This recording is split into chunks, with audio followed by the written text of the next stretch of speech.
Buonasera Daniele Manuelli. Buonasera da Irene Benedetti. Benvenuti alla terza puntata in stagione di Sport Up. Si è giocata ieri la quarta giornata del campionato di eccellenza Girone B, che ha visto il Rimini trionfare nettamente nel derby con i Bellaria, addirittura con un poker. Stasera analizzeremo la partita di ieri, ma tanti anche gli altri argomenti che affronteremo, soprattutto dedicati alla curva. Un primo spacco tra tifoseria e società, capirete meglio nei dettagli con il proseguo appunto della puntata, ma prima di iniziare Irene ricordiamo anche i numeri per interagire con noi. Sì, interagite al 333 6094 299. Numero dove potete interagire anche attraverso WhatsApp. Andiamo a salutare gli ospiti di questa serata. Iniziamo dalla mia sinistra, dove ritroviamo con piacere l'opinionista Emanuele Pironi. Salve, buonasera a tutti. L'ospite biancorosso di questa sera, il responsabile del settore giovanile Walter Berlini. Buonasera. Andiamo a salutare un amico ritrovato, il giornalista Cristiano Cerbara. Ciao, ben ritrovati.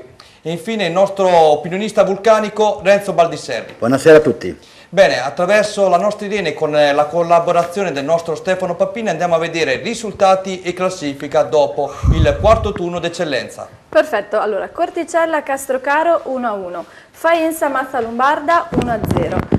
Gran Amica Faro Cop 1-0, Marignanese Real San Lazzaro 1-1, Old Meldola Classe 0-1, Progresso San Pierana 3-2, Rimini Bellaria 4-0, Sant'Agostino Cervia 1-1, Sasso Marconi Fiericcione 2-2, Savignanese Argentana 0-1.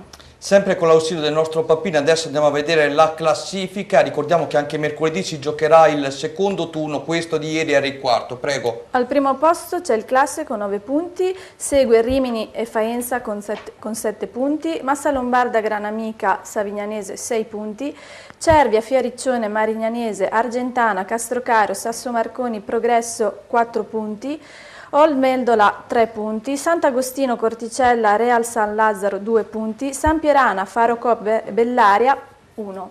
Renzo, rimaniamo su quello che avevi detto una settimana fa. Qui il Classe non scherza, continua ad essere a punteggio pieno, 9 punti fino adesso ottenuti dalla formazione del Ravennate. Domenica prossima ci sarà proprio Classe Rimini. Sì, è vero, adesso diciamo onestamente questo Classe per me è una sorpresa di questo campionato, è una squadra che secondo me l'anno scorso ha fatto un ottimo campionato e quest'anno ci riproverà. Adesso vediamo il vero Classe in queste due partite. Mercoledì c'è Marignanese Classe, sì, e domenica Classe Rimini.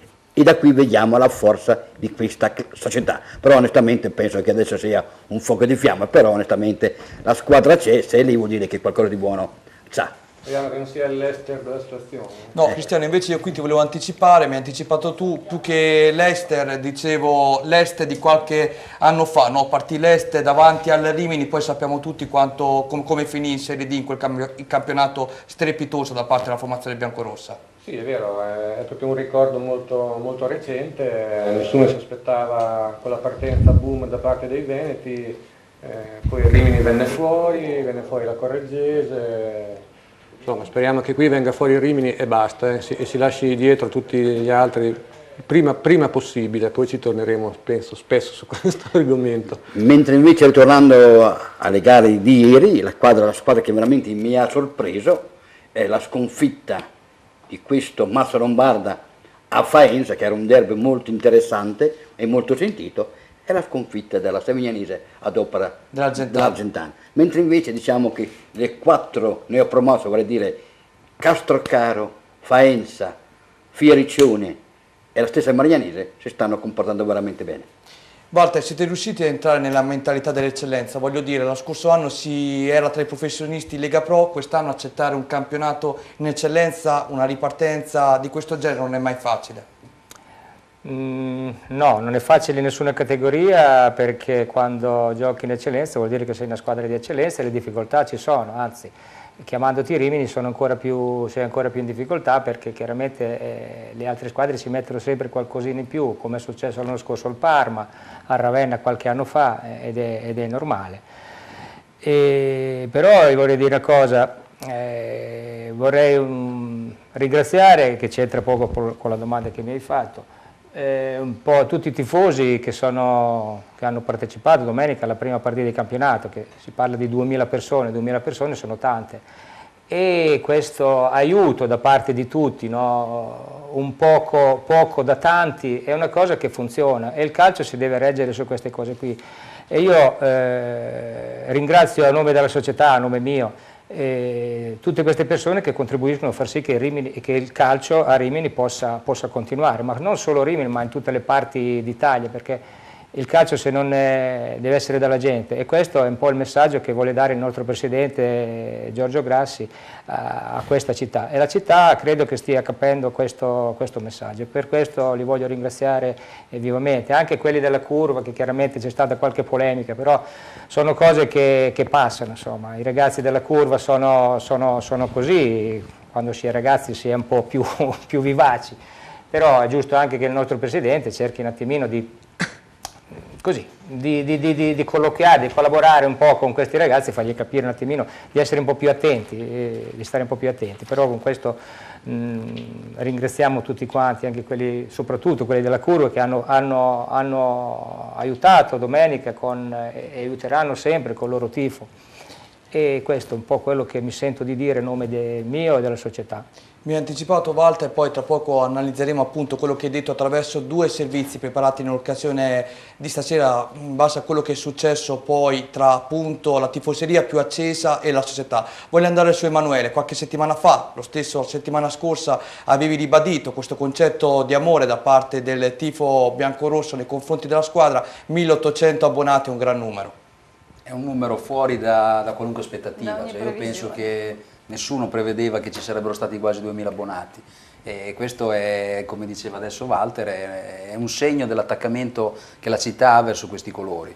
Alle volte può sembrare, no, un fuoco spento, un fuoco sopito, in realtà è sotto la cenere, basta soffiare un po' sopra e tutto torna fuori. È veramente un grandissimo risultato, io onestamente non me l'aspettavo. A un certo punto pensavo che 1500 li avremmo raggiunti, e già lo ritenevo un risultato incredibile. Esatto, insomma. perché lunedì scorso infatti parlavamo di questo, che già 1500 era un risultato. Io direi una cosa, sono d'accordo con Manuele, con Peroni, ma soprattutto la cosa mia non è i 1800 abbonati, è il progetto di Giorgio Grassi, che ha portato questi 1800 tifosi, abbonamenti allo stadio. Cosa intendo dire? Il progetto di questa società, il futuro di questa città. Vuol dire che i tifosi veramente rispettano ampiamente quello che la società ha un futuro abbastanza, secondo me, aperto e importante. Ti rubo 2 secondi, posso? No? Dopo? Ok. Rimanete fermi, perché altrimenti mi andate fuori con le tempistiche. Ci sono degli importanti avanti. Servizi che ho piacere che li commentate, perché Allora, altrimenti non intanto ci siamo. vi tranquillizziamo, perché andiamo a fare un attimo chiarezza su quelli che è la penalità che è stata data a Rimini, ma che riguarda la vecchia società. Il Mentre servizio. nella giornata di venerdì gli abbonamenti salivano a quasi 1700, cifra record considerando la categoria, oltre al comunicato inerente alla sanzione afflitta a Scotti e all'invito agli ultras di pagare i 300 euro di multa, il Rimini ha conosciuto un'altra notizia, come quella che secondo alcune testate giornalistiche nazionali la formazione di Mastro Nicola avrebbe dovuto scontare 4 punti di penalità in questo campionato, oltre a 500 euro di ammenda. Il riferimento era legato alla scorsa stagione e alla vecchia società in merito agli stipendi e ai pagamenti dell'IRPEF non avvenuti. Il nuovo Rimini, avendo cambiato società, matricole e vari riferimenti, non è soggetto a tale penalizzazione e multa. La classifica rimane dunque consolidata, ma che attorno a questa squadra, specie nell'attuale categoria, ci siano diversi rumors era noto. Quello che dispiace attualmente è che si continua ancora in qualche modo a ripercuotere pasti antichi o a ripercorrere le vicissitudini insuccesse nella scorsa annata. Magari occorrerebbe più facilmente concentrarsi sul presente con il Bellaria, che è stata la giornata della ripartenza tra le mura amiche. Meglio ancora se di fronte c'era un avversario storico o i cosiddetti cugini per un derby che l'ultima volta vide le 2 formazioni scontrarsi in Serie D con vittoria all'inglese degli uomini di casa. è stata la prima davanti al pubblico amico di tanti nuovi, dai giocatori ai dirigenti. È stata la prima dell'introduzione del terzo tempo e della cultura sportiva che Grassi tira a tramandare. Dalle nozioni ai fatti, quale miglior finale se poi vedi i giocatori del vivaio esultare così? E dunque questa deve essere la ripartenza, appunto. Prima parlavi di progetto serio, secondo me molti tifosi non hanno ancora capito questo progetto. Tu stavi aggiungendo una cosa, Cristiano, prima, prego. Sì, è quella che a mio avviso una delle armi vincenti per raggiungere questo risultato, che intanto è un risultato in tribuna e fuori dal campo, speriamo che poi ovviamente arrivi anche quello sul campo, è stato quello di farcire, tra virgolette, l'ambiente Rimini con pezzi di storia del Rimini, perché Walter Berlini, ce l'abbiamo qui in studio, è un pezzo di storia del Rimini, con le sue 178 partite in biancorosso, la promozione storica in Serie B nel 75-76, poi lo ricordiamo ancora gli ultimi 2 anni di carriera a Rimini, 86-87, 87-88, con Iaconi e Galdiolo, una diga lì in mezzo al campo. Io ho avuto la fortuna di vederlo solo in quelle ultime 2 annate, perché prima ero troppo piccolino, però poi c'è Giordano Cinquetti che è allenatore delle giovanili, abbiamo in campo Adrian Ricchiuti, una bandiera più fresca che quella di Francesco Scotti, in panchina Mastro Nicola, il presidente Sergio Santarini, cioè le bandiere... Ecco, Gnagno D'Amato, scusami, mi stavo dimenticando, cioè le bandiere devono stare in società, detto da un milanista che vorrebbe appunto che fosse così anche a più alto livello, cioè, secondo me è stata un'ottima mossa e doveva essere fatta molto prima. Insomma. Allora adesso voglio mettere il dito nella piaga perché andiamo a vedere cosa è successo tra società e tifosi, perché parliamo dell'ammenda applicata alla società del Rimini. Primo scontro di gioco della stagione, che non equivale al combattimento del campo ma tra società e tifosi, gli stessi che non hanno gradito il comunicato riportato dal club in merito ai fatti avvenuti la domenica prima a San Piero in Bagno. Squalifica di 2 turni a portiere Scotti e 300 euro di ammenda alla società è una logica che non rientra nel concetto calcistico del patron Grassi, che baderà a sanzionare Scotti in maniera congrua e a invitare i responsabili delle intemperanze a raccogliere e versare alla stessa il corrispettivo della sanzione stabilita dal giudice sportivo. In questo momento c'è una spaccatura tra il tifo più acceso e l'attuale presidente che non intende scendere a compromessi.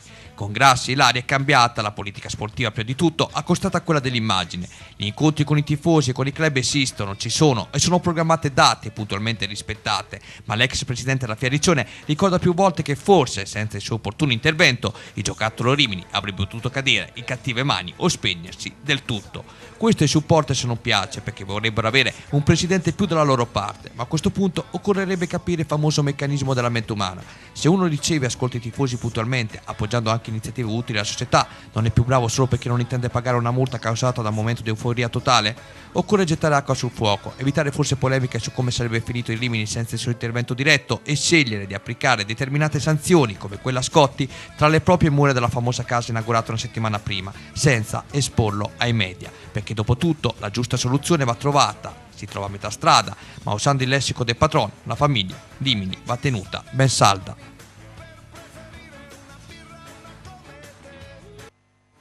Allora, Grassi è stato chiaro e io voglio andare su di te, Pironi, perché chi meglio di te ci puoi dire adesso come... Cioè, quando mi ammolli le patate bollite mi chiami per cognome, no? Quando invece mi deve dare la parola sulle cose più semplici mi chiama per nome. Vai. No, vabbè, allora, intanto stasera è uscito circa un paio d'ore fa un ulteriore comunicato della società in cui in pratica un comunicato molto lungo, molto articolato. Io credo che ce n'è una parte, una grande parte, no? Una prima parte importante in cui si riconosce ai tifosi determinate posizioni, ci si avvicina molto alle posizioni dei tifosi e poi c'è quell'ultima parte, quelle ultime 5 righe che secondo me faranno arrabbiare parecchi tifosi. Cosa dicono quelle ultime 5 righe? Praticamente dicono che nei prossimi giorni i tifosi verranno convocati per decidere insieme come rifondere questa benedetta multa. Allora, teniamo presente insomma, che stiamo parlando comunque di 300 euro, non stiamo parlando di situazioni economicamente fuori controllo, ma al di là di quello che sono i soldi, no, che sono in ballo o non sono in ballo, secondo me qui anche prima si è parlato molto del progetto Grassi, il progetto Grassi che va capito, il progetto Grassi che va portato avanti. All'inizio cos'è che aveva raffreddato i tifosi nei confronti di Grassi? il fatto che questo benedetto progetto, che non si capiva esattamente che cos'era, sembrava che un'astronave calava sul Romeo Neri e non si giocava più a calcio. Allora, i tifosi, ecco, ai tifosi, quelli più accesi, quelli più vicini, quelli che ci sono da sempre, è inutile continuare a rimarcare la nascita di questo progetto. Ormai l'hanno capito, ci stanno andando avanti. Ecco, questo è lo striscione che è stato messo. Risponde il pubblico. Questo è lo striscione che è stato messo domenica. Ecco, la vostra richiesta è un vero oltraggio, dopo 1700 abbonamenti ci vuole un bel coraggio. Con i 100 successivi. Io voglio sapere se tu sei d'accordo innanzitutto. In che cosa? A questo messaggio. Ma non è questione di essere d'accordo, anche prima no, mi hanno attaccato perché dicono tu vuoi tenere i piedi in due scarpe, tu vuoi qui, vuoi là. Allora in queste situazioni qui ma non è si prende... di 300 che possono essere pochi, è un sistema che va sono situazioni che non vanno gestite attraverso i comunicati. Si chiamano le persone, si dialoga a porte chiuse, dopo si fanno i comunicati in base a quello che è stato discusso e in base alle posizioni che sono state raggiunte. Quindi tu non si deve ogni volta che si fa un comunicato, secondo me, mettere una nuova carta ulteriore benzina sul fuoco. Questo vediamo appunto di nuovo. Sì, ma quale terzo tempo e sportività? Pretendiamo rispetto per la maglia e per la nostra identità. Ma è chiaro che i tifosi della Curva, sollecitati da un certo punto di vista, non possono rispondere diversamente che non sia così. E mercoledì, dopo questo comunicato, io mi aspetto anche qualcosa di più incisivo. Allora cosa facciamo? Andiamo avanti per dei mesi a dire chi la spara più grossa? Io metto lo striscione e tu mi rispondi col comunicato? No, facciamo il male del Rimini in questo modo. Io se adesso ti dico sto più coi tifosi piuttosto che con Grassi, o sto più con Grassi piuttosto che coi tifosi, faccio un errore. Perché non devo andare, cioè se vedo una piccola piaga adesso, è inutile che vada a mettersi il dito dentro e cercare di farla gonfiare.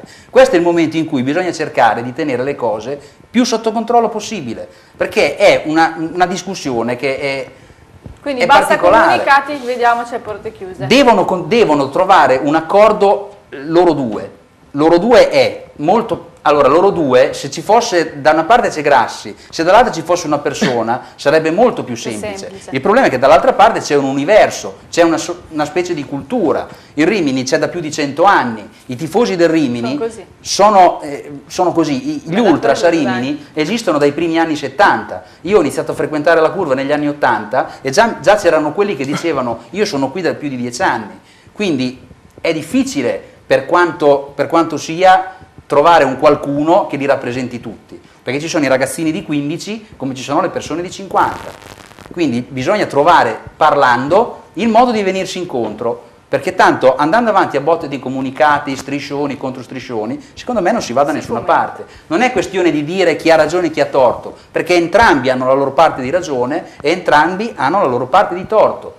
Secondo me Grassi ha le sue ragioni nel chiedere un determinato comportamento o nel chiedere che ci sia il tentativo di controllare un determinato comportamento, però lo fa nella maniera sbagliata, perché come ha messo Daniele nel servizio, non è bello dire voi dovete fare come dico io perché il Rimini se non c'ero io non c'era. Vabbè, allora se la mettiamo da quel punto di vista lì, dall'altra parte io ti faccio uno striscione e ti dico fammi vedere la ricetta in cui il dottore ti ha ordinato di prenderti il Rimini. E allora dove andiamo avanti? Dove arriviamo? Renzo, che adora tanto Giorgio Grassi, cosa dice di questa cosa? Ma io ammiro Giorgio Grassi, secondo me bisogna seguirlo, però in questo caso forse Grassi non capisce le grandi piazze. È stato presidente di città abbastanza piccole, voglio dire, no? Quando si entra in questi certi ambienti, grandi società, penso che bisogna accettare tutto. Io non è che voglio essere con i tifosi, ma a volte i tifosi sono il 12° uomo in campo, ti fanno vincere le partite.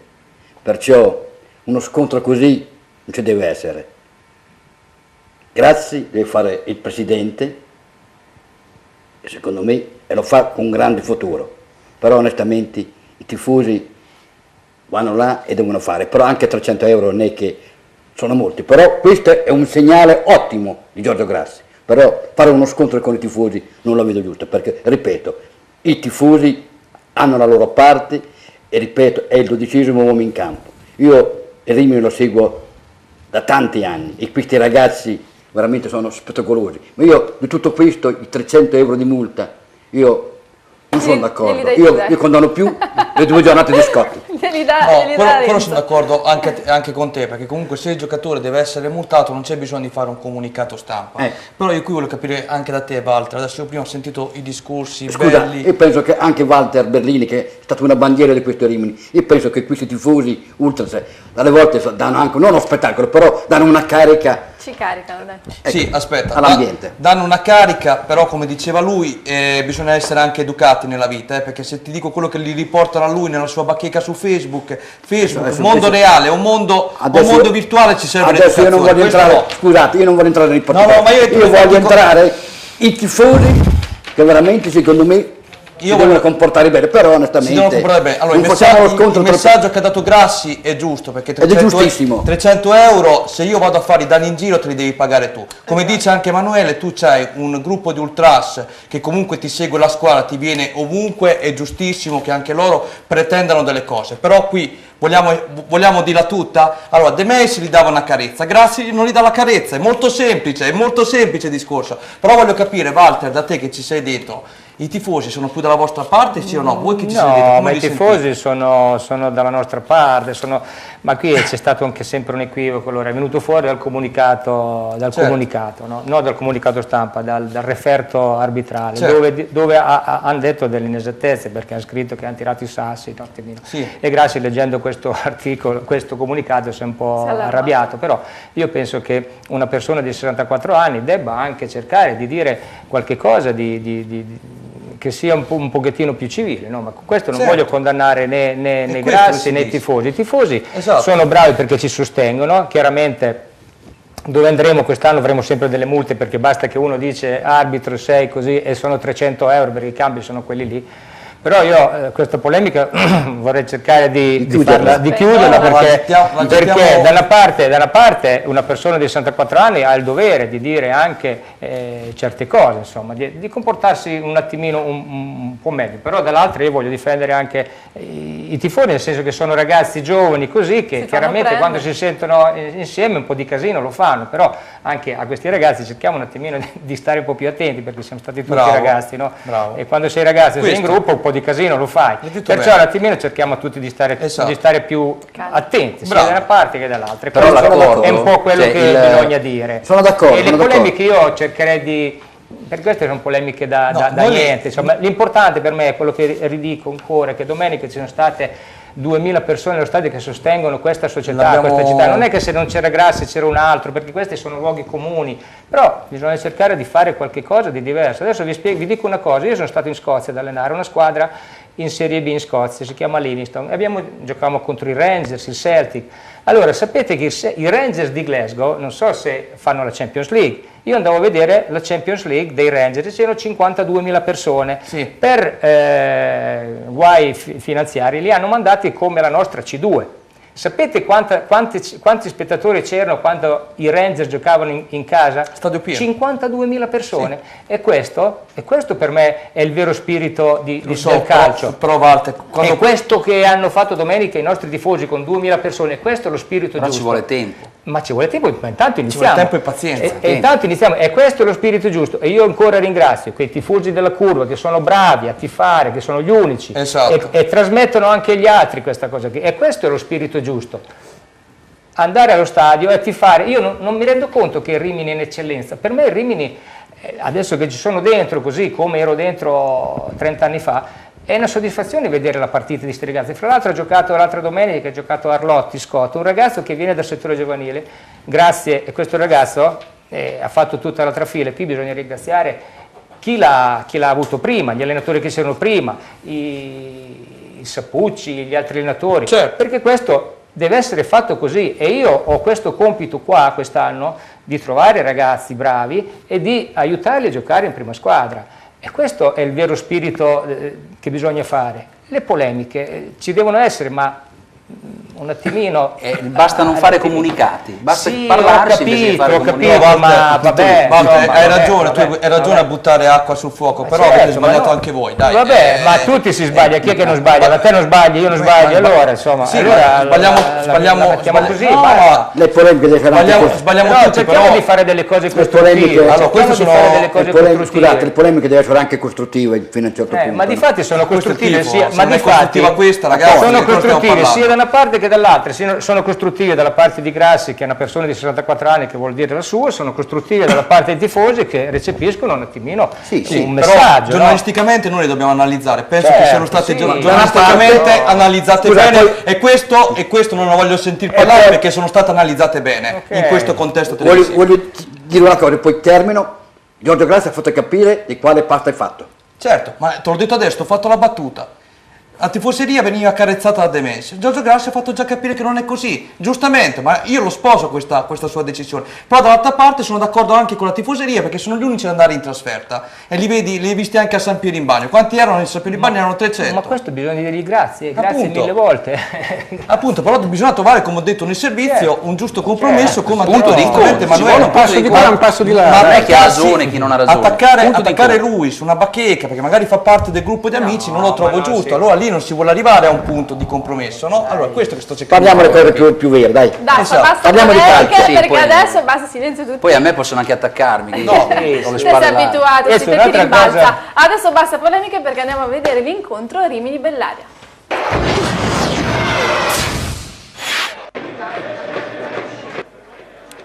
Area di derby, ma soprattutto area di contestazione tra ultras e società. 1800 abbonati non bastano per dimenticare. Il terzo tempo sembra un valore poco efficace. In campo neppure il poker rifilato dai biancorossi e cugini del Bellaria sembra servire.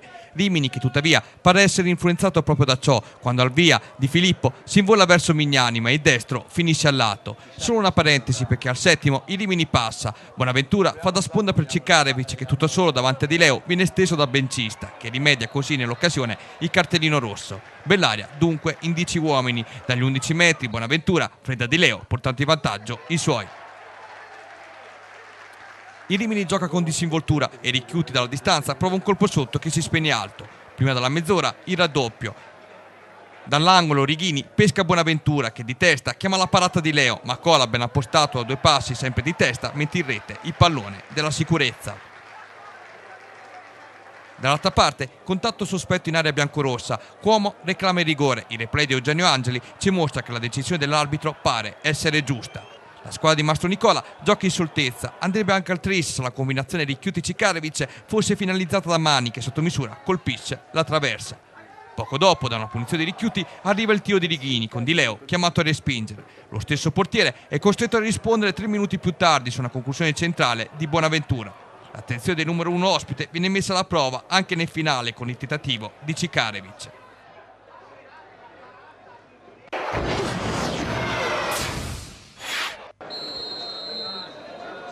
Ripresa, Rimini subito al tris, dal cross della sinistra di Cannesecchi arriva l'incornata vincente di Bonaventura. Tutto davvero facile per i Rimini contro un Bellaria ancora alla ricerca della propria identità. Gli uomini di Lepri, tuttavia, cercano il gol della bandiera con una sponda di Mastroianni per Di Filippo, tiro di quest'ultimo con palla che termina al lato. Lighini tenta di imitare da calcio piazzato Ricchiuti, ma la sfera non inquadra il bersaglio, mentre la curva a questo punto protesta a suo modo. Tra una contestazione e l'altra arriva il poker con una triangolazione firmata Cikarevic-Arlotti con l'ex marinese che infila con un tocco preciso l'incolpevole Di Leo. Non sarà un pomeriggio facile per lui e il Bellaria da digerire e da dimenticare, ma soprattutto sarà un pomeriggio di riflessione per Grassi dopo questo alto striscione di contestazione. Allora Cristiano, tu ieri eri lì a vedere la partita, che tipo di partita hai visto? Beh, ho visto la partita che tutti vorrebbero vedere quando si vince 4-0. Diciamo che i valori in campo erano sicuramente già abbastanza ben definiti prima di scendere in campo. Poi il fallo da rigore, l'1-0 e il Bellaria in 10 dopo 8 minuti, insomma, logicamente hanno messo in discesa la strada per il Rimini. Però queste partite poi bisogna essere anche bravi a continuare a interpretarle, perché si corre il rischio di rilassarsi, di pensare che sia già fatta. Non è la prima volta che succede che una squadra si siede pensa di aver già vinto, poi si ritrova con le pive del sacco. I ragazzi sono stati bravi, molto bravi, a continuare a giocare la partita che avevano preparato, poi di fronte si sono trovati una squadra che si è sfaldata col passare dei minuti. Secondo me Rimini avrebbe potuto anche segnare di più, di 4 gol, però alla fine 4 gol sono un buon bottino. Credo che la squadra abbia girato bene, il mister Mastronicola ha fatto dei cambi, ha provato un assetto nuovo, non nel modulo ma spostando Ricchiuti a centrocampo, cosa che finora non si era mai vista né nelle amichevoli né in Coppa Italia né in campionato. Direi che il Rimini comincia a trovare la sua quadratura giusta, comincia a prendere la marcia giusta. Logico che il Bellaria non lo troveremo di fronte tutte le domeniche o i mercoledì, anzi mercoledì c'è una squadra come la Savignanese che è di tutt'altra pasta, perché l'allenatore Oscar Farneti è lì da 4 anni e non da 10 giorni come Omar Lepri, però sicuramente il Rimini deve cominciare a far capire a questo campionato che questo campionato ha il Rimini tra le sue fila. Walter, una soddisfazione enorme perché state mostrando tantissimi giovani in questo Rimini di quest'anno e non potrebbe essere altrimenti, perché tu tra l'altro sei responsabile del settore giovanile, quindi è un fiore all'occhiello quest'anno avere un serbatoio così di giovani, no? Sì, io faccio responsabile del settore giovanile e chiaramente questo è un compito molto, molto difficile e importante, e la soddisfazione per chiunque è vedere un ragazzo che viene dalle giovanili e vederlo giocare in prima squadra. Questo è un po' la soddisfazione di tutti quanti. Infatti quando ha giocato Orlotti, ha giocato un ragazzo del 2000 in Coppa, gioca altri 2 ragazzi, Brighi è cresciuto qua. E questa è la soddisfazione, questa è la strada giusta per far sì che il calcio continui a rimanere tale, perché sennò coi tempi che corrono il calcio è destinato a scomparire, e questo credo che sia la strada giusta. Infatti la mia soddisfazione sarebbe quella, per quanto riguarda il settore giovanile, che i migliori ragazzi del Rimini circondario venissero a giocare a Rimini, dove ci dovrebbe essere la soddisfazione di tutte le società, di tutte le persone. Questo è un po' il lavoro che dovrò fare io da qui in avanti, perché solo così si riesce ad andare avanti nel calcio, perché se te hai dei giovani che li porti in prima squadra possono essere anche un valore, proprio un valore economico, oltre a un valore simbolico, morale. Cercare, per quanto dicevo adesso, il mio compito è quello di poter far capire un po' a tutti quanti, di portare i ragazzi più bravi a Rimini, dove c'è deve essere la soddisfazione sia morale sia economica da parte di tutte le società e di tutti quanti noi. Vedere un ragazzino che viene dal Santermete, dico Santermete, posso dire Delfini, posso dire Accademia, vederlo giocare in prima squadra, e questo è il mio compito, e questa sarebbe la soddisfazione più grande che mi potesse capitare, perché io ho fatto questa strada qua e vorrei trasmetterla alle nuove generazioni. Questo è un po' anche lo spirito per cui ho accettato di fare il responsabile del settore giovanile, dove ho voluto portare anche delle innovazioni, cioè questa di togliere la scuola calcio, sì, che non so se chiaramente si sa, perché la scuola calcio devono farle le società piccoline, i Delfini, l'Accademia, la Stella, dove queste quote devono servire a queste società per sostenersi.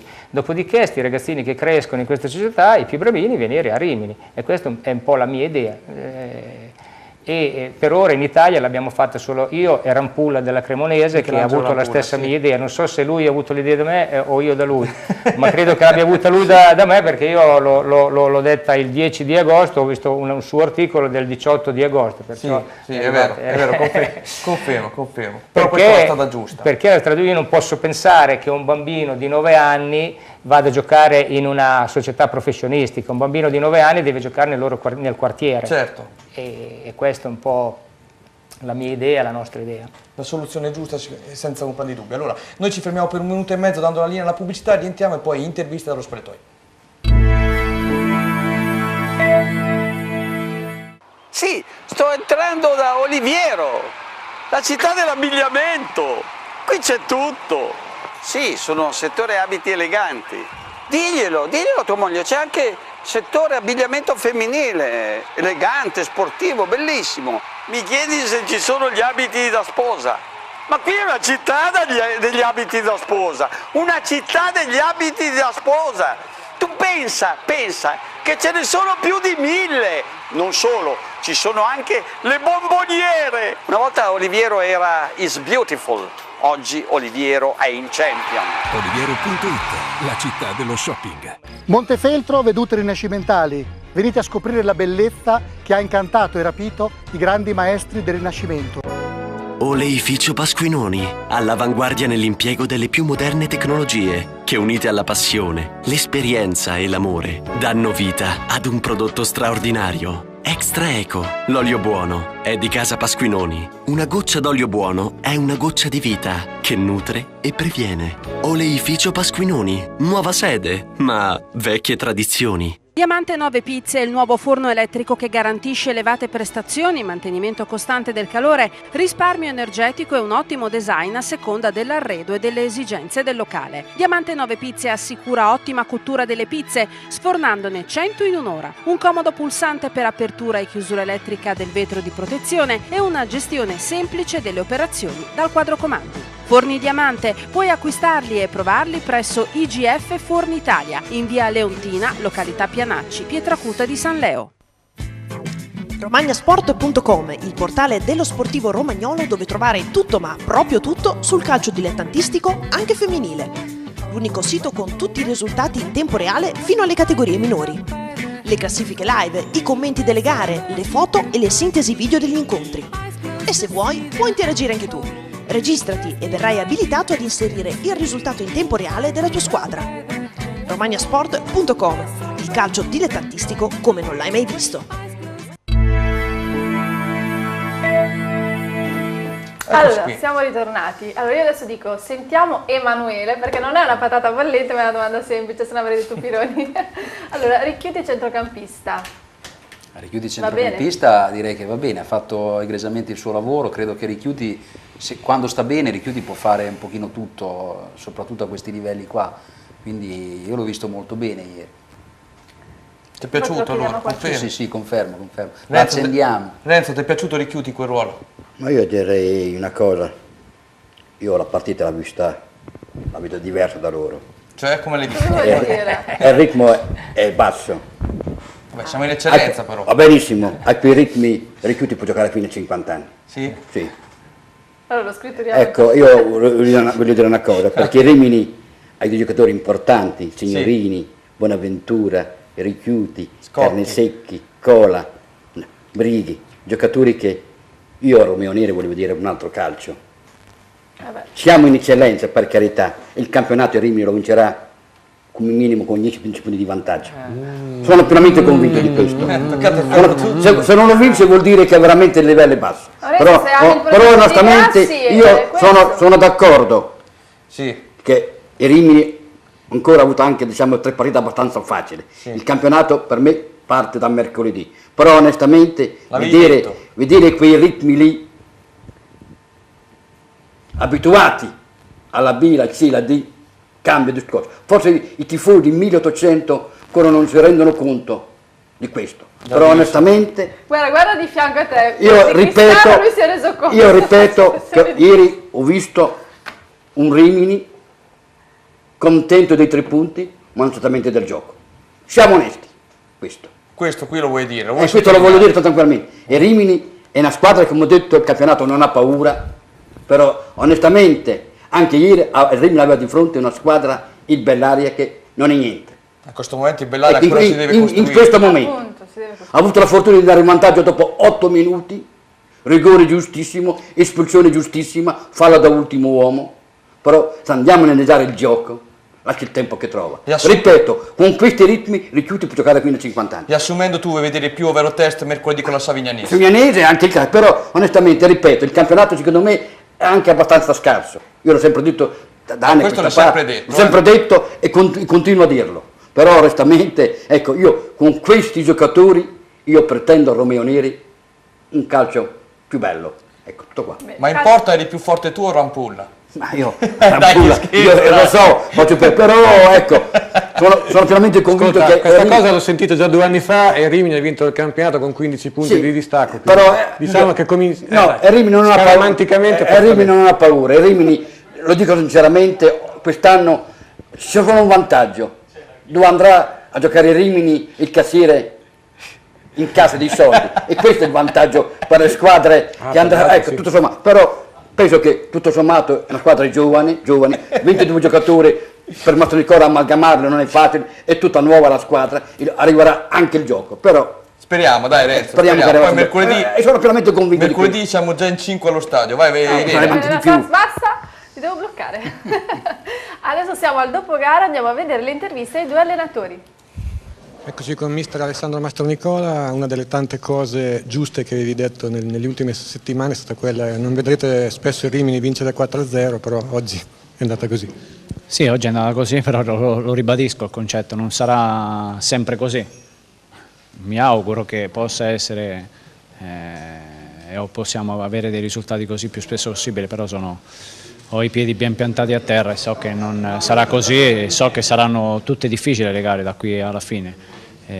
Ovviamente ora stiamo pensando che la gara sia stata facile, ma effettivamente non è stato così. A fine dei giochi siamo tutti bravi a dire o a capire se la partita è stata semplice o meno. Per me la partita non è stata semplice e ora stiamo parlando di un risultato positivo buono e quindi ce lo teniamo stretto. Cosa all'esordio al Neri direi che meglio non si poteva chiedere.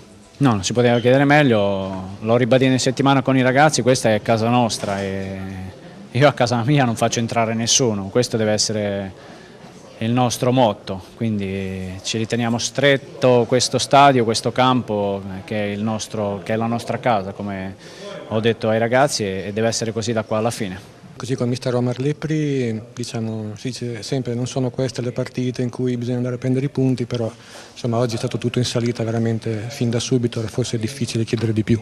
Beh, su questo sono d'accordo in parte perché tutte le partite sono buone per andare a prendere i punti. È evidente che restare in 10 dopo 5 minuti ci ha enormemente penalizzato, insomma. Poi tutte le altre cose le sappiamo già, e qua è una squadra importante, Rimini è un'ottima squadra, quindi faccio i complimenti, che sono sicuramente una squadra forte. Mi sarebbe piaciuto potermela giocare, insomma, 11 contro 11 per un po' più di tempo, insomma, ecco. Intanto io leggo un messaggio: con la rosa che ha il Rimini a marzo saranno già in infradito i giocatori. Questo è bello, Emanuele, sarà così? No, già? Non lo so, io sinceramente allora prima si diceva che l'Argentana dovrebbe essere una squadra, no? Forte. No, si è detto che l'Argentana è una squadra medio-bassa, però ha vinto Savignano. Sì. Savignanese dovrebbe essere quella tra le potenziali papabili che ha perso in casa con l'Argentana.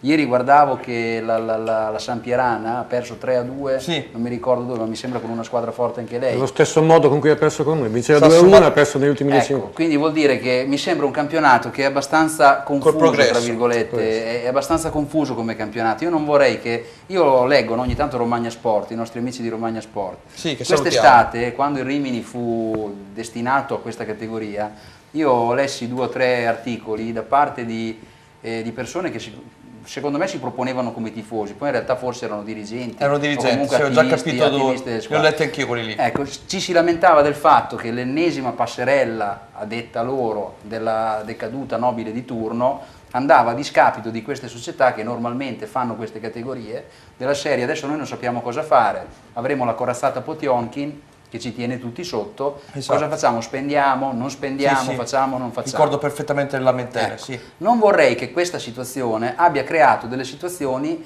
che noi non conosciamo, cioè una squadra che potenzialmente è forte, tradizionalmente è forte, quest'anno ha tirato i remi in barca perché ha detto tanto c'è, magari si è rafforzata una squadra che noi non conosciamo, potrebbe essere il Classe, sì. Perché ha lavorato bene e magari è riuscita a rafforzarsi senza spendere delle cifre importanti. Però ci sono i playoff, qui si sale col playoff. Io vedo dei risultati, no, rispetto a quelle che erano, è dall'inizio che sento dire Savignanese, sì, Sasso Marconi, Massa Lombarda, ecco. Non stanno Massa Lombarda, tra l'altro, prima ho sentito Renzo che ha detto Faenza Massa Lombarda derby molto sentito. Quello è un big match. Ho capito che Massa Lombarda è vicino a Faenza, ho capito un pochino dov'è, perché Sì. non ne avevo un'idea, quindi adesso cominciamo a delineare anche geograficamente le situazioni. No, a parte gli scherzi. Ma è così. Però Massa Lombarda, molti mi hanno detto che ha una struttura già di categoria superiore. Sì, mi hanno detto che è una sì. squadra pronta, che è una squadra preparata. E lo doveva essere anche sulla carta il Progresso, che ieri ha battuto per l'appunto la San Pierana. Però sulla ha fatto carta. fatica. Ma il Progresso non è più la squadra dell'anno scorso, Che non c'è più Righi, non c'è più Righi, sono dei giocatori importanti come Bonavitacola, Però come c'è- l'attaccante Fabbri. E Però perciò- sai anche tu che negli ultimi anni è stata sempre protagonista le scorse annate. senza dubbio, ecco, però la squadra secondo me che potrebbe dar fastidio a Rimini è senza dubbio questo Massa Lombarda. Non guardiamo il classe perché adesso il classe si trova lì e per me è stata una sorpresa di questo inizio campionato. La Savignanese secondo me non è continua e lo sta dimostrando come la passata stagione, fa dei risultati buoni, poi ricade. Bravo. Ecco, perciò diciamo che la Savignanese è sulla falsa riga della passata stagione. Probabilmente la Savignanese è legata a questo Marco Brighi, un centrocampista che forse il Rimini secondo me doveva prendere, perché è un giocatore valido e quello che secondo me fa la differenza nella Savignanese. Se a Savignano Marco Brighi gira, la Savignanese fa i punti. Secondo me, anche se la Savignanese ha ottimi elementi importanti. Vai Irene. Adesso siamo sempre al dopogara, andiamo ad ascoltare qualche intervista ai calciatori biancorossi. Così con Andrea Mignani, esordio al Romeo Neri, sicuramente di quelli che non si possono dimenticare, meglio ancora se si tiene la porta inviolata, no? Una bellissima emozione aver esordito in questo stadio, sia perché è lo stadio della mia città, della mia squadra, sia perché sognavo comunque sia da quando ero piccolo che venivo a vedere le partite del Rimini e sognavo sempre di un giorno di poter giocare. E oggi si è concretizzato questo sogno, questo desiderio ed è venuto in realtà. Sono molto contento e anche di essere riuscito a rimanere con la porta inviolata. E non c'è stato troppo da fare, però comunque sia sono le partite più difficili dove sembra tutto sotto controllo, poi basta una scintilla che la partita si accende, quindi bisogna sempre cercare di rimanere concentrati e grazie anche al lavoro dei compagni siamo riusciti ad ottenere questo risultato molto importante per noi. Ecco, tu sei uno dei tanti ragazzi riminesi, insomma, il prodotto del vivaio del biancorosso, si sta creando un bel gruppo, no? Al di là di tutto quello che si dice di solito, però è proprio un gruppo, uno zoccolo duro, no? di gente che ci tiene. Sì. Anche lo spogliatoio si sta veramente comportando benissimo, i più grandi aiutano i più piccoli, siamo quasi tutti ragazzi del posto e comunque sia anche quelli che vengono da fuori si sono integrati benissimo e ci si aiuta l'un l'altro, è veramente un bel gruppo e sono veramente contento di farne parte. 4-0 del Rimini sul Bellaria, il poker porta la firma di Sacha Cikarevic, il tuo primo gol in biancorosso, anche un gol molto bello e direi anche meritato perché hai giocato una gran partita. Sì, dai, tutti secondo me oggi per vincere 4-0 vuol dire che tutto è andato bene, dai, abbiamo concesso molto poco, abbiamo creato tanto, poteva finire anche di più, poi sì, il quarto gol, sono contento, dai, il primo gol quest'anno è stata una combinazione con Arlotti, poi è andata bene, lo voglio dedicare a una persona importante per me che domani si opera. Gol e vittoria e speriamo che ce ne siano tanti, gol di Cikarevic e tante vittorie per continuare questa corsa. Sì, mettiamo al primo posto le vittorie, poi i gol speriamo, ovvio, però più importante è vincere. Oggi abbiamo fatto, speriamo di farlo anche mercoledì, poi domenica partita per partita, il nostro obiettivo è sempre quello, contro chi giochiamo ci interessa poco perché noi ci preoccupiamo più di noi che degli altri, che siamo forti, lo sappiamo, quindi dobbiamo solo dimostrarlo in campo, secondo me alla lunga ne usciremo fuori. Adesso leggiamo un altro messaggio. Allora, Massa Lombarda, ottima squadra con un giocatore su tutti, Claudio Poletti, che come Ricchiuti può giocare in queste categorie con la Vestaglia. L'ex San Marino è ribelle, no? Te lo ricordi, l'anno scorso impiegato da Antonioni nel ruolo di difensore centrale, fece uno strepitoso campionato e oggi è appunto a Massa Lombarda. Sono d'accordo con l'amico Berlini, dove questi grandi campioni come Poletti, Ricchiuti possono giocare anche Noselli in qualunque ruolo importante. Ecco, Sasso Marconi, Noselli mi sembra gioca. Sì, Sasso Marconi, Noselli, ex Sassuolo, quindi un campionato con alcune individualità di maniera. Però una cosa è certa, queste squadre come il Massa Lombarda, come la Savignanese, hanno un campione, due, ma il Rimini ce n'ha 10. Allora, è diverso. facciamo una cosa, tu che sei un esperto di queste categorie, io ti ho preparato il prossimo servizio inerente al prossimo, scusate il gioco di parole, la ripetizione, avversario del Rimini, la Savignanese. Tu lo ascolti, perché più o meno ho detto le cose che tu hai detto un attimo fa, lo ascolti per bene e poi mi dice se sono promosso o bocciato. Il servizio. Primo scherzo del destino, calendario ancora tutto da decifrare, seconda giornata che si gioca dopo la terza nel turno infrasettimanale del mercoledì. Avversario di turno, la Savignanese, ben guidata da Oscar Farnetti, che ha consolidato la propria panchina dopo il 10° posto ottenuto nella passata stagione. Proprio nel massimo campionato regionale, la Savignanese ha cullato, anche per alcuni frammenti della passata stagione, di assaporare il sogno playoff, poi pian piano smarrito, accontentandosi di una tranquilla salvezza e sogni, dunque, riposti nel cassetto a metà classifica. L'ex di turno, tra i più noti, il portiere Pazzini, mentre giocatore senza ombra di dubbio che merita il nostro plauso, e il centrocampista Lorenzo Dormi, classe 1995.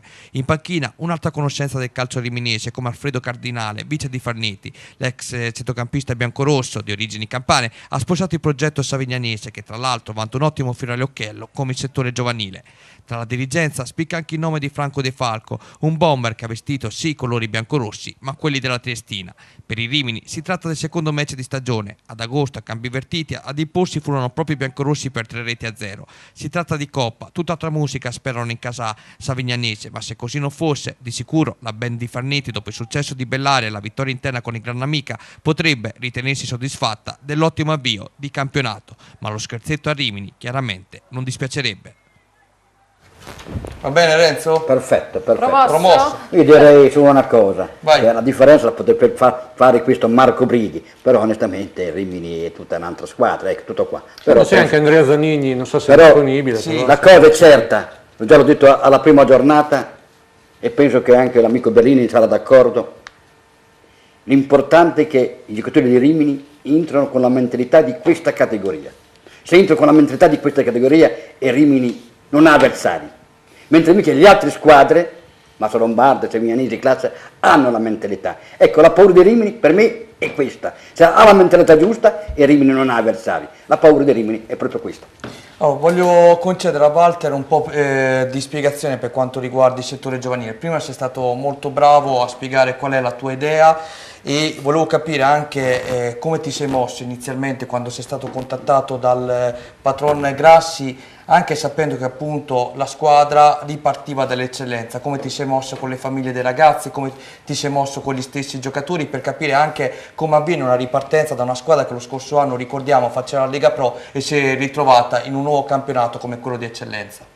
Beh, per quanto riguarda il settore giovanile, la categoria secondo me non importa, perché se sei in terza categoria o in Serie A per me è uguale.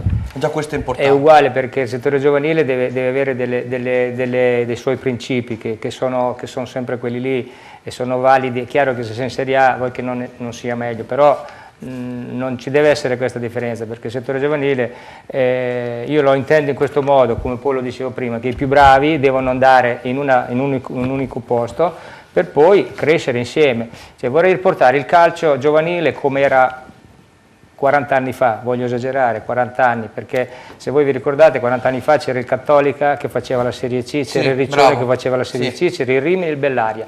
Vi ricordate quanti ragazzi sono venuti fuori sia da Cattolica che da Riccione, che da Rimini che da Bellaria, i vari pari, e questo dovrebbe essere un po' lo spirito che tutti dovremmo incominciare a capire e riformare, ma il problema è poi che vedete che tutti questi ragazzi quando arrivano a una certa età smettono perché non ci sono più queste società di riferimento. Se non ci sono le società di riferimento, dove vanno a giocare? Smettono, devono fare la terza categoria per forza.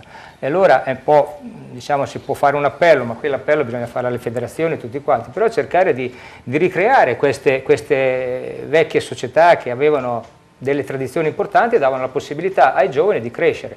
E questo è un po' quello che voglio trasmettere, voglio che anche tutti quanti riusciamo a capire quest'idea, che non è importante la serie B e la Serie A, ma è importante che i ragazzi crescano insieme, quelli più bravini, e dargli la possibilità di giocare nelle prime squadre. Prima vedere i Mignani, vedere questi ragazzi qui mi viene la pelle d'oca, vedere questi ragazzi, che la soddisfazione di questi ragazzi che hanno giocare in una prima squadra, vedi anche loro non si rendono conto che per loro è la Serie A, e questo è importante.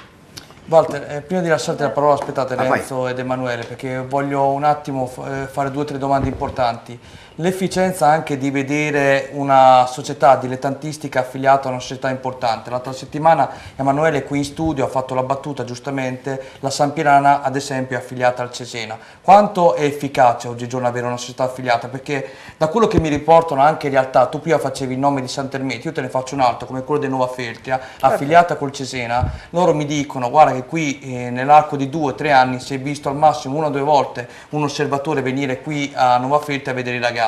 Allora ti chiedo, tu dicevi prima, ritorniamo un po' a quello che succedeva 40 anni fa. Oggi cosa comporta avere una società satellite? È efficiente questo servizio, sì o no? Ma per quanto mi riguarda io non le condivido queste affiliazioni, per me sono tutte affiliate le società. Questo è già perché importante. affiliazione cosa vuol dire? Vuol dire un richiamo per dire io sono affiliato al Milan, allora sei uno più importante. No, non è questo, sono tutte affiliate. Io quello che dico sempre, per me le società sono tutte affiliate al Rimini, al Cesena, ma ognuno fa quello che vuole, ma queste affiliazioni che specchietto per le lodi, io non le voglio più sentire, cioè almeno io tanto le ho vissute, sono 40 anni che faccio questo lavoro qui, ho fatto anche l'osservatore per il Parma, facevamo anche noi, con il Parma avevano le società gemellate, sì, sono importanti, ma sono importanti anche per un discorso così, più che di business, perché tutte sono affiliate. Nuova Feltria è affiliata a Rimini, a Cesena, a Sant'Arcangelo, dove... Guarda, ti voglio fare un'altra domanda importante, questo qui è un concetto che voglio ribadire con te, l'ho visto in una società professionistica come a Sant'Arcangelo, ragazzi addirittura pressati dai propri genitori fin dalla tenera età. Tu dicevi a 18 anni molti ragazzi si perdono, ma ci sono anche molti ragazzi che magari vorrebbero davvero divertirsi, sanno che hanno le capacità, poi i genitori tutte le volte che stanno lì, passatemi il termine, a rompergli le scatole, perdono la voglia di giocare a pallone e questo è un peccato.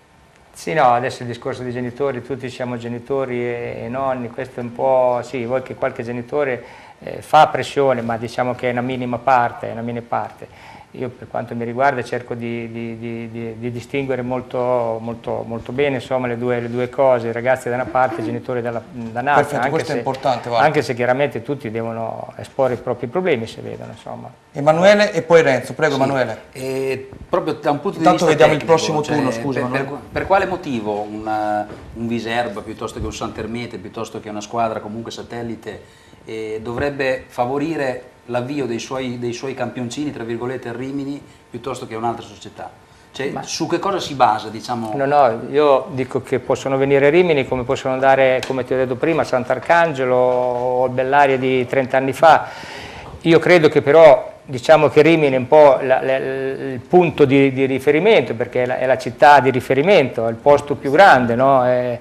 Ma può essere, io dico Rimini perché è Rimini, ma se vogliamo metterli tutti a Santermete, i ragazzi più bravi, va bene anche a Santermete, ma solo facendo in questo modo si riesce a far crescere questi ragazzi, perché se uno è a Santermete, l'altro Viserba, l'altro Coriano, è chiaro che i ragazzi anche più meritevoli non vengono fuori. Renzo, velocissimi. Guardi, io tutto quello che ha detto Berlini sono pienamente d'accordo, ma lui lo sa, è stato un giocatore importante, ma la cosa che forse frega alle società, lo voglio dire, è il risultato. Basta. Questa è una cosa importante. I dirigenti non guardano i giovani, guardano la vittoria, il risultato. Questo è importante, e questa è la garanzia della società. Siamo in chiusura, Renzo, hai fatto bene a ricordarlo. Allora, ringraziamo innanzitutto Irene Benedetti, grazie Irene. Grazie Emanuele Pironi. Buonanotte. Grazie a Walter Bellini, purtroppo il tempo stringe, però grazie di essere stato qui tra noi. Grazie a Cristiano Cervara e infine ringraziamo Renzo Baldisseri. Buonasera a tutti, comunque il risultato è quello che conta. Noi ci rivediamo giovedì prossimo alle ore 20:30, grazie. È vero.